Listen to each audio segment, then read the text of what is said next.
I have to start that again. So I was halfway through it and then realized I didn't even have anything. I actually think I tunked it and it stopped. All right. Let's try this again. This is by Tom Watkins. I don't think he's had a little crying fest. A little bit of prayer time, yelling at Satan to get out. You two, you're under arrest for disturbing the peace. What peace? Tommy's the only law you got right now. I want things to get better, Sheriff. We're gonna have to work together. All that working? Okay. Take me back to the camp, get it sobered up. Your farm and future.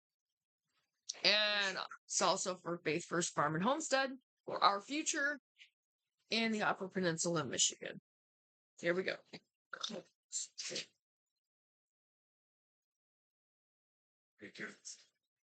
we were at the Emerson farm. Captured some renegade Indians tore apart. Sergeant, I didn't. Raising a sustainable meat bird flock. This one's kind of long, guys, so bear with me. There's something about the pioneering spirit that leads us to think, I want to do that myself. We go through trial and error, experience great frustration and joy, and then figure out a way, because that's just what we do. Many of us have been raising Cornish cross for at least a few years now, if not longer, and I hear the complaints all the time. I'm just tired of having to rely on someone else. The hatchery never has them when I want them. Why can't I just breed my own? I'm going to try to be as nice as I can with this one. The truth is, you can't. And I get it. For someone who has made it their life's work to figure out how to do hard things for themselves, that can be really hard to hear. There is no way to replicate the meaty, broad-breasted bird that dominates as the most consumed meat in the U.S. that you are used to. And no, there are no genomic CRISPR gene editing mutant chickens responsible for the most common food source in the world. The truth of it is that in order to reproduce the meat bird that graces every grocery store, restaurant, and kitchen in all of North America, you would have to have thousands and thousands of chickens that you don't eat. You have to have a hen to get an egg and an egg to get a chick. Today's modern broiler is the result of generations upon generations of selectively bred lines and parent stock. Commercialization in the meat industry. So what does that mean for you modern pioneers, homesteaders, and backyard farmers? Well, you know your family tree. Chickens have the same. Instead of your grandpa picking out your grandma from all the other gals because she was the best dancer at the county fair, these chickens are selected for putting on weight as fast as possible. In 1951, 60% of broiler breeders in the U.S. were crosses of a Cornish, hence the name Cornish cross. And in New Hampshire, they weren't white yet, they were actually red. This was the first market shift from dual-purpose birds to strictly broiler breeding. With the rise in popularity at grocery stores, which is a story of a different time, people were no longer raising their own meat and eggs. This allowed for an industry solely dedicated to the specialization of meat chickens. Big corporations flocked to be a part of this new opportunity to have controlled the breeding lines ever since. And have controlled the breeding lines ever since, sorry. These major corporations at the top of the industry have about a 60-year head start on your passion for creating a Cornish cross-type breeding program.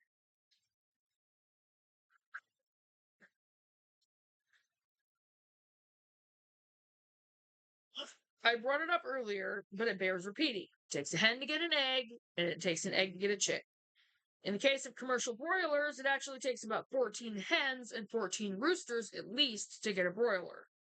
And for an extra layer of complication, only one sex is used from each specific line to produce the next generation. So at best, half of the birds in each line are unusable within any given breeding program. For each broiler you dream of hatching at home and raising to butcher, you would have to raise 14 to 20 chicks to perpetuate each line, plus some for crossing for the next generation. The math gets pretty darn daunting when you talk about just how many birds are needed to avoid massive inbreeding within each line. What does any of this have to do do with why you can't reproduce these particular broilers on your farm. You absolutely can, but only if you temper your expectations. At the end of the day, the Cornish cross broiler is a 4-way cross between 8 breeding lines that are all heavily selected for growth rate. If you only want to replicate that grocery store slab of 10-ounce breast meat, don't read anymore. Or don't listen anymore. Cut your losses here. Enjoy the fun fact that the broilers used to be red and order some Cornish cross chicks to raise up for your table. There's no shame in it. But what can we do? The answer is pretty obvious when you think about it. Do what your pioneering and homesteading ancestors did before commercialization defined every priority. You need to selectively raise a dual-purpose flock that provides both meat and eggs. No, you won't get chicken breast that you have to split in half to cook. Again, temper your expectations. The trade-off is creating a program that is better for you, the birds, and the environment. And that's the whole purpose. And that's what Faith First Farm, that's what our purpose is too. If you are determined a sustainable flock that meets your family or community's needs for delicious chicken tenders and Sunday roast spreads requires nothing but a little time and a lot of bookkeeping. Start with a good heritage stock. Do what they did in 1951. Select 2 different breeds for different things. You've got your Cornish for breast size and easy plucking. There's a reason they used Cornish breeds in the past. There's a reason we still use them today. They have by far the largest proportion of breast meat compared to any other breed, and they're beautiful. And their beautiful, tight feathers pluck well.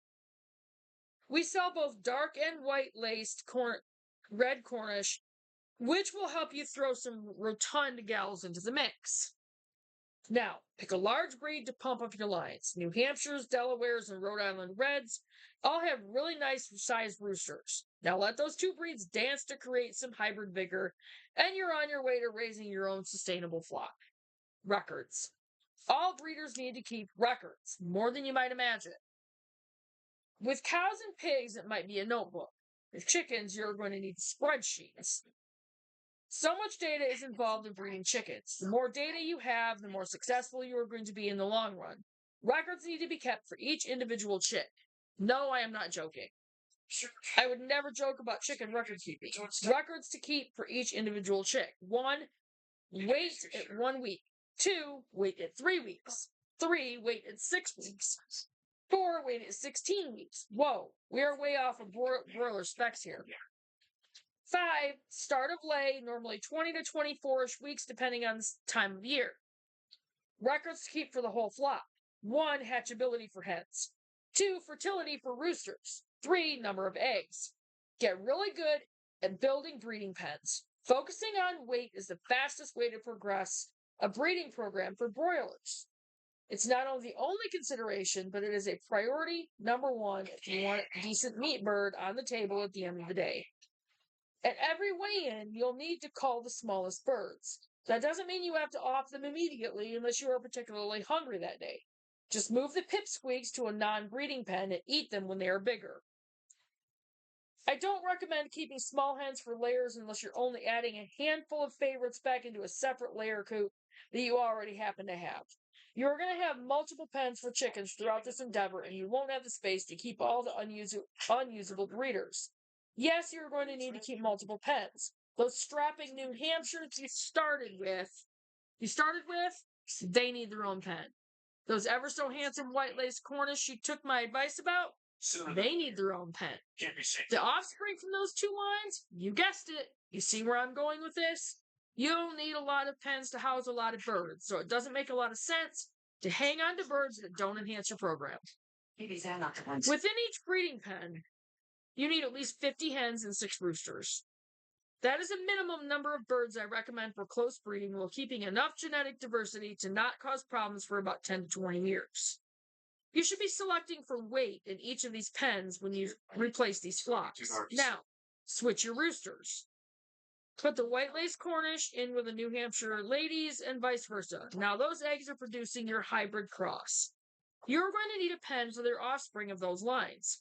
The chicks from the 2 parent lines are going to have what is called heterosis, a fancy term for what some call hybrid vigor. This is a natural increase in size and growth rate, egg laying and or fertility that wasn't present in the parent stock. This type of cross is known as an F1 cross, two pure genetic lines mated to create a hybrid. You need to keep all the same records for this group as your parent group, but here's the tricky part. What do you do with this group? Breed them together? No, hybrids mated together don't have the same characteristics or pumped up genes that the first cross did. They don't breed true. So this group can be your table birds and egg layers. The increased size and growth rate of your hybrids make them a better option than either line of parent stock alone. Let's recap a little bit. You have two parent breed pens with 50 to 60 birds each and just hatched an incubator full of their little adorable peeps. Now you have another 100 birds that are going to need a home for at least 20 weeks. This is probably a good time to ask how much chicken your family eats. Maybe we should have started with that.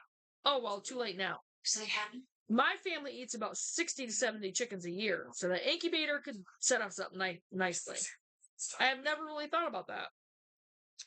You can butcher when males are roughly 16 weeks and in about 20 weeks for females, or butcher the males and keep the females for egg layers until you need more barbecue tenders. The better you are at selecting your breeders for size and growth rate, the sooner you'll see their lines increase in size, and the sooner you can butcher them. This is the whole reason you are here. Keep the eggs coming. Do you need 200 birds a year? Easy. Just hatch another batch in the incubator. If you are producing for your community, you can keep that baby pumping. The most realistic way to pay to support hundreds of chickens is to have a constant output. Find a market for your birds so they support themselves. You'll go broke if you try to feed this many birds just for your own consumption. When the time comes, you're going to need to replace your parent stock. Switch your roosters back to the New Hampshires are back with the New Hampshires, and so forth. This is called pure line mode. It takes about 2 to 3 weeks for the semen to dissipate from a hen from a previous mating. Fun party fact. Once that time has passed, you are back in business. Now, to replace a breeding flock of 50 hens and at least 6 roosters, you're going to need about 400 eggs from each pure line. Well there, Timmy. That's a lot of eggs to hatch. Let me explain. If you set 400 eggs and have a 75% hatch rate, you are now at 300 chicks. We can assume half of those are males, so you are at 150 hen chicks. And while that may seem like a lot, the number one rule in breeding chickens is to give yourself enough birds to cull. You are looking to retain only exceptional birds for your breeding program. Keeping 1 to 3 is actually kind of low. If it was show birds, you should be keeping 1 in 25 or 50. This part is really important. Really. If you are not culling and keeping only the best and fastest growing, you are never going to do more than have backyard chickens. You gotta be hungry. If all of this sounds too daunting to begin with, you can keep just 1 flock of chickens. I would suggest a large-bodied bird that lays well, like a Delaware. I know a guy with a few good lines. All the record keeping still applies, no matter what scale you are working on. I suggest you keep 100 hens and at least 20 roosters in a single flock setup. This is the smallest I like to go because it keeps the inbreeding stress off a little longer for more than 20 to 25 years. There are a couple of tricks you can do that will help birds put weight on faster in any scenario for any breed. First, leave the lights on longer. Longer daylight hours mean your birds will be eating more. Even just having a light on a timer that turns on for an hour in the middle of the night will spur them to eat. More food means more weight. The next tip is to keep your birds comfortable. No, I'm not suggesting that you air condition your chicken coop. But keeping their temperature regulated helps them grow out more quickly. Less energy expenditure to keep them warm means more weight gain. Less heat stress means they'll eat more. I don't like to eat when I'm sweating either, and that's it. That's the whole deal. Keep records and cull really hard. Be relentless and select for size. Easier than calculating the half-life of radioactive isotopes. Build your farm in future, and this is what we're aiming towards ourselves for Faith First. At the end of the day, you can't have that giant broiler chicken as a sustainable homestead alternative. But when you really think about it, why would you want to? It was never sustainable for the bird or the meat industry as a whole. I think you will find that even though your birds aren't several meals within themselves, they are better tasting and far better for you when raised under your own attention and care. I don't think my grandma ever cooked a chicken breast on its own, but her chicken soup was glorious, and I remember it still. The chickens of the past aren't gone. They are as preserved in time as heritage birds can be. It's our expectations that have changed, and what we gave up in the name of size are both health and taste. Convenience is nice sometimes, but it should not be the standard on which we build a farm in future. And again, that's one of the things that Faith First Farm is all about. It's health and taste and good food and the nutrients from all that good food, and that includes how we raise our animals. So I thought Tom Watkins is the president and co-owner of Murray McMurray Hatchery in Webster City, Iowa. Tom and his father-in-law, Bud Wood, are building on the company's 105-year-old legacy of hatching the highest quality baby poultry in the U.S. Tom, his wife, Ashley, and their 4 children have a 5-acre homestead in central Iowa where they raise and keep their own flock of chickens, turkeys, hogs, and Highland cattle. And that was it for your farm and future. And I will go ahead and get off from here, and I will get that up there, and I will see you guys in a bit. Don't know if I'm going to get another video up there tonight, guys, because I really need to work on the quilt. Kind of running behind because I have not been working on it as much as I needed to. What's happening here? These are what I'm working on right now. Scared of the Indians. And there. I know, I used to feel the same way myself. I don't see how. But I need to get some work done on the quilt, and maybe it's better to just. I mean, I do want to get some more videos done, but there's always tomorrow. So I will see you guys in the next video. And remember, check the subscriptions. Always make sure you're still subscribed. If you're new to the channel, make sure you're subscribed. Hit the notification bell and click on all, because I try to upload as much as I can. And especially after we get moved, I'm going to be uploading constantly because there's going to be so much to video. So anyway, I will get off from here, and I will see you guys in the next video. Make sure you do your research, guys, and care about enough to risk going to go through and watch the videos, comment. Please leave comments, and I will get back to you guys. And I'll see you guys in the next one. Bye, guys.